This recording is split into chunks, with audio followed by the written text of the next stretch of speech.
time to make the Farsight Enclaves jealous that they ever turned their backs on the light of the Ethereals' guidance.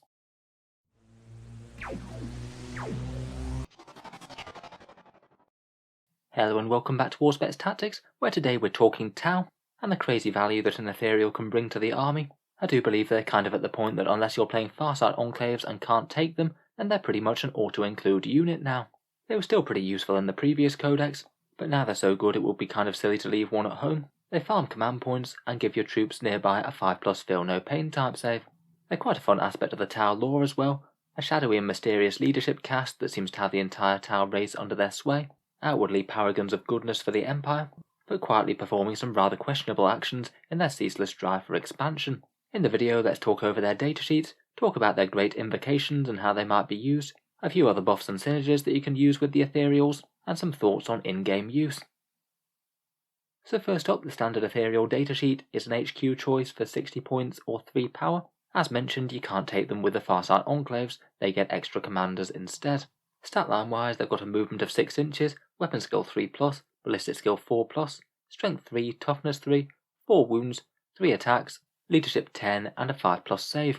They're each armed with an honor stave. You can't substitute that for equalizers or symbols of office or anything. It's basically a strength 5 AP -1 stick, striking at a damage of 2 with a -1 to hit. A little bit of melee there, nothing too reliable. A good chance to kill a single infantry model or maybe a space marine if you're lucky. The main reason to include them in your army are the invocations that they know, but they do have a couple of other helpful special rules as well. Inspired to Greatness allows one friendly core or auxiliary unit to do an action while still shooting. Not too bad for something like a unit of fire warriors trying to raise a banner while also putting some pulse rifle shots downrange, and you could still do that with units like crisis suits or broadsides as well. And a nice leadership buff aura where they give the units within 6 inches their very good leadership of 10. That would be pretty massive if it did save a crisis suit from running, but maybe going to be a bit more commonly useful on things like fire warriors with their bigger squad size and more chance of running. Really though, they're kind of side benefits. The invocations are their main draw. And if I was taking the standard Ethereal, I would basically always take the Humble Stave, which is a relic choice. Normal Ethereals only get to cast one invocation, and that only goes off on a 3+. The Humble Stave allows you to cast them on a 2+, and also gets you to do 2 a turn, so basically invocations wise, it over doubles the value of the Ethereal. Using this, you can give one unit a 5+ feel no pain, and generate a helpful command point. We'll go through the invocations in a bit more detail in a second.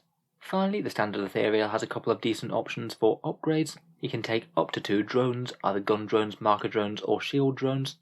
And for me, out of those selections, a couple of marker drones seems like a pretty reasonable pickup. 20 points for 2 marker lights, that should quite reliably get you at least 1 on your target. And because they're attached to the Ethereal, they get the benefit of character protection, which means that, say, unlike a squad of tactical drones that are all equipped with marker lights, it means that you can't actually directly target them, so your opponent's going to struggle to remove all the marker lights from your list. They also do provide a bit of insurance against random sniper shots as well, and also allow for a bit of nearby saviour protocols, so that's also handy.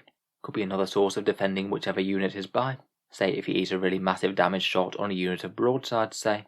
Finally, for a very cheap 5-point upgrade, you can also take a hover drone. This upgrades his movement from 6 inches to 10 inches, and he also gains the fly keyword. For only 5 points, I think that's quite a reasonable upgrade, even if you're just planning to keep him back in your home field and buff units that are sitting around. Having a character with a bunch of movement is pretty handy to have around. It gives you the option of either running around to buff other units, throwing himself onto midfield objectives late game, or just otherwise getting in optimal position to buff the unit each turn and not having to worry about moving. And I think for 5 points that's really not too bad. If you're planning on running around with a unit of crisis suits as well, it's pretty much mandatory. It allows him to keep up and give him his buffs and that 5+ feel no pain. Overall, he's a really cheap and effective unit and has some decent upgrades as well. The other 2 versions of the Ethereals are aun'va and aun'shi. Aun'va is the Tau Sept one, chief Ethereal, and often referred to as the Space Pope. Though interestingly, despite being locked to Tau, it does say that it can be taken in other septs without breaking their sept's tenet rule, though I believe that this is still waiting on a clarification to say that it doesn't apply to the Montcar and Kauyon rules, which I believe don't make an exception for him and would still need every unit in the army to be the same sept. If you're playing Tau septs though, that doesn't matter. They are certainly one of the better ones, and I have a feeling that that issue is going to get FAQ'd away.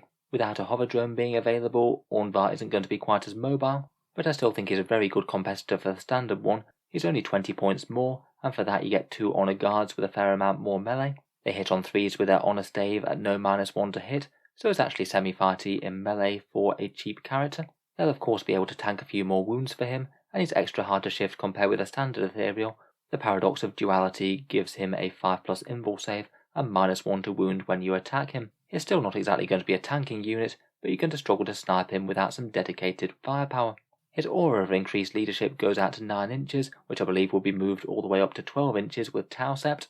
And perhaps most importantly, he doesn't need a relic slot to do the 2 litanies casting on a 2+, he just gets that innately. I think even just saving the command point for the relic alone is kind of borderline worth it already. The fact that he's significantly more tanky, fights a little bit better, and also comes with an increased leadership aura are all just icing on the cake. The other unique Ethereal is aun'shi.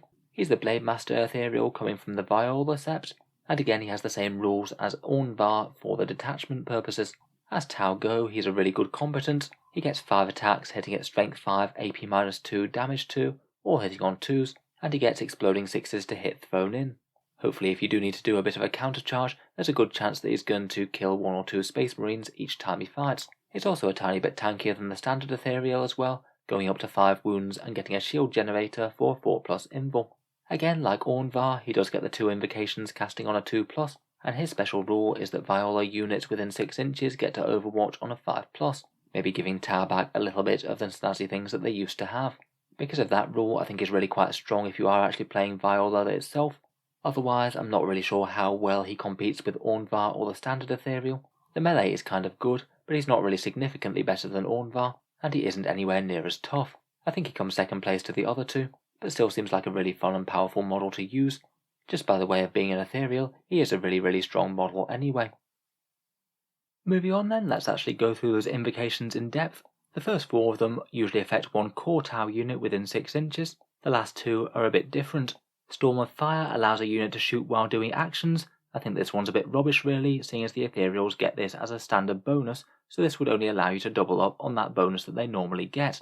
Sense of Stone is that 5+ Feel No Pain type save. Certainly one that could justify the entire Ethereal's cost just by itself. It basically gives an extra 50% durability to a unit. Really good on anything that's got multi-wounds, crisis and broadsides in particular. Being a Feel No Pain type durability buff, it also helps against mortal wounds as well. No bad thing with how many of them there are going around in 9th edition at the moment. Ideally, I think whatever unit you want to be buffing, it probably still wants to be hidden turn 1. You just need to make sure that this buff goes off before your opponent actually gets to target them. The next one is Zephyr's Grace. This gives you a -1 to hit provided the unit did not stand still. That again is a nice extra boost in durability, but usually isn't going to be as good value as the 5+ Feel No Pain. Honestly, I think that this one would be good enough to usually get the nod, but unfortunately it is just solidly behind in value compared with the best 2. Power of Tides affects an auxiliary core unit within 6 inches, and again I think that's one of the other ones that could have some play. It basically gives them the very powerful +1 to wound damage buff, and it can make even a very cheap unit of Kroot into a unit to really fear, particularly as it works both in the shooting phase and in the fight phase, so you have the potential for a powerful buff in 2 different phases. To be honest, a very cheap Kroot squad can be absolutely terrifying with this. It's only 60 points for 10 Kroot mercenaries, soup them up with this buff, and if they're able to rapid fire their Kroot rifles and then charge into full effect, you're looking at 15 dead guardsmen, 3 dead space marines, or 5 wounds to a toughness 7 vehicle. There's a good chance that with that kind of damage output you make back your points then and there, never mind their more primary purpose of just being able to screen and sit on objectives with OBSEC. Next we have Unifying Mantra, which is an aura for core units to reroll morale tests and get +1 to their combat attrition. Pretty rubbish this one I think. Morale in 9th already isn't particularly punishing, and the Ethereal already goes quite a long way to mitigating it, giving everyone that very nice leadership of 10 all around. Definitely not worth it compared with the rest. Finally, the very simple and effective one, Wisdom of the Guides. The Ethereal sits there and meditates, and you gain 1 command point. That one's just absolutely spectacular. If you can keep your Ethereal alive and invoking, then that should be a good 4 or 5 command points farmed over the game. Similar to the Sense of Stone, I think that alone could be enough to justify the Ethereal all by itself, so the fact that you get both of them on the same model, plus some other abilities, is just crazy value. In general, I think that the 5+ Feel No Pain and the +1 command point thing, they're almost always going to be people's first choice unless you're playing something like a mad crazy Kroot list or something, but I do think that there could potentially be room for a second Ethereal in there if you wanted. Maybe take the one with the relic, and then either aun'va or aun'shi as your second one, and maybe one of them have the Feel No Pain and the command point, and one have the +1 to wound for Kroot and -1 to hit while moving. Maybe the command point one could go with the croup buffing one, and the -1 and the 5+ feel no pain that could go on units that you need to defend. Might be just about worth it. I do feel that if you do really want to buff croups, then probably your first choice is still going to be a shaper. Their buffs are smaller, but they're very cheap at 25 points. But between shaper buffs and this ethereal +1 to wound thing, you could have just a standard squad of croup being surprisingly threatening. Outside that though, I think that usually the default loadout is just going to be a single ethereal of some sort, with the standard 2 powers. Otherwise, besides the actual invocations, there are a few other things that can be done with ethereals. Most of the seps are kind of useful. Maybe the tower one is particularly relevant due to the extra aura range which helps them out, and I suppose having a reroll in melee doesn't really hurt either, not when you've only got a few attacks. I think Delith could be kind of interesting with Kroot, seeing as they get Montcar, that could combine very nicely with the +1 to wound. You can make them even more threatening with that. And out of any of the seps, the Farsight Enclaves probably have the least synergy, as I think it's likely when ethereals show up there, they'll probably get summarily executed before they get their mysterious mind control powers to work. Otherwise, with warlord traits and relics, I think pretty much all the time you're going to want to take the humble stave on the standard ethereal. Being so good at the invocations just really doesn't have any sort of parallel with any of the other relics for ethereals. That one's pretty much set in stone, but giving them an extra warlord trait certainly could add to the value a bit. If you've maybe got an aggressive ethereal on a hover drone, hovering round after a bunch of crisis suits, you could give them something like Through Boldness Victory or Exemplar of Montcar. Both of those are very nice extra buffs that you can give to the crisis suit shooting. It'll make them both more dangerous when firing, as well as the toughness from the Sense of Stone. Otherwise, an Exemplar of Cao Yon could allow you to redeploy a unit, not too terrible to stick that on an ethereal who's going to be starting on the board, and there's also the option of that Through Unity Devastation aura. A less powerful shooting buff, though still not useless. That one's aun'va's standard one. I guess could still be kind of okay if you say next to a whole load of things like broadsides or strike squads. Finally, in theory you could put an ethereal in a transport like a devilfish, but I'm really not enormously convinced that that's going to be a good idea. Ethereal buffs work in the command phase, so if you're locked inside a transport you're not going to be able to use them. You'd have to use that 2 command point stratagem to auto-pass an invocation once they get out. And presuming you're going to be running alongside strike squads or breachers, I don't think that the 5+ feel no pain is really going to be quite worth it for that. A bit of extra durability helps, but I don't think it's anywhere near as good as putting it on the bigger suit units. For that reason, I think they're far better starting on the board, better off with your units that aren't jumping out of transports. So overall, I think that ethereals really are pretty crazy value for somewhere between 60 and 85 points, plus perhaps a relic slot. Unless you're playing Farsight Enclaves, I'd expect to see one in just about every single Tau Empire list. Crazy buffing power for such a cheap model. I think their best friends are going to be the Crisis Battlesuits or the Broadsides, hovering around giving them the feel no pain. Broadsides just seem like a really easy decision to make. Sit around with them near a home field objective, maybe near cover. Farm your command points and make them tougher. Maybe even throw out a couple of marker lights if you've upgraded him with some marker drones. For crisis suits, I'd take a hover drone, run alongside them, again give them the feel no pain and farm the command point. Probably have a low threshold for giving him one of the warlord traits that buffs their shooting. So maybe positioning might be a little bit trickier if you are planning to do something like jump shoot jump the crisis suits. Alternatively, you could still juice them up with that 5+ feel no pain even before they leave your deployment zone, cast that buff on them in the command phase, and then advance them very fast with a cold star with that automatic 8 inches perhaps. Then you've got a unit that's gone a long way towards the enemy, and is going to be a lot tougher for the inevitable reprisals. If you're taking a whole bunch of fire warriors, I'd say that they're not as awesome as a buff in the suits, but maybe his leadership and action considerations are a little bit better. The 5+ feel no pain is okay, but it does fall down a bit against multi-damage attacks on 1 wound infantry. And even after you think his invocations aren't going to be quite as strong, he can just be another annoying model to put on an objective out of line of sight, or maybe even jump in and off a last enemy infantry unit, if everything is coming a bit down to the wire. So hope you've enjoyed a quick rundown of Tau Ethereals, certainly one of the strongest units in the new book. Let me know your in-game experiences with or against them in the new codex. Particularly if they've ever killed anything unlikely in combat, I certainly want to hear about it. If you've enjoyed the video, feel free to subscribe to Auspex Tactics. I'll certainly keep some regular Tau Empire videos coming, hopefully a few more unit reviews coming out over the next few weeks. Finally, if you have been enjoying all the videos on the channel, I would just like to mention one way in which you can help support, and that's my Element Games affiliate link down in the video description.